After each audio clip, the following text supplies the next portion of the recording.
আমাদের এই সুশীল সমাজে আপনি যদি ভালো থাকতে চান তাহলে আপনার বাবার অনেক টাকা থাকতে হবে, না হলে যে আপনি ভালো থাকতে পারবেন না।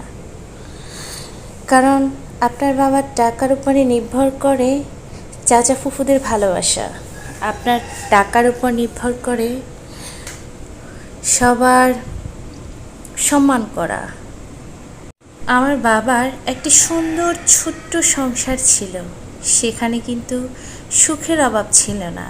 তবে অনেক কারি কারি টাকা ছিল না বাবার, সেজন্যই তো দাদার জমিনের মতো ভাগ হয়ে গেল চাচা ফুফুদের ভালোবাসাও।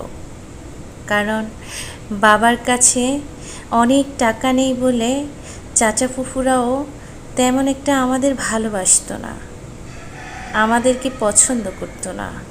এখন বেশ মনে আছে, এখন হয়তো আমরা প্রচুর পরিমাণ ভালো আছি। তবে ওই যে আপনার দুঃসময় কে ছিল, সুসময় কে ছিল, এটা ঠিক আপনার মনে পড়ে যাবে। এটাই হচ্ছে বাস্তব। তবে কাউকে টাকা দিয়ে বিচার করা যাবে না। আমাদের এই সমাজে না, যার টাকা বেশি তার সম্মান বেশি।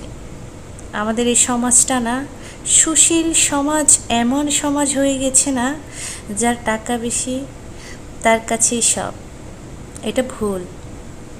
টাকা দিয়ে সব কেনা যায়, সুখ কেনা যায় না, আর ভালো মানুষ হওয়া যায় না। সব কিছু করা যায় টাকা দিয়ে। ভালো মানুষ হতে গেলে বলে না টাকা লাগে না। ভালো মানুষ হতে হলে সুন্দর ব্যবহার আর সুন্দর একটা মন থাকা লাগবে, আর চরিত্রটা ঠিক থাকতে হবে।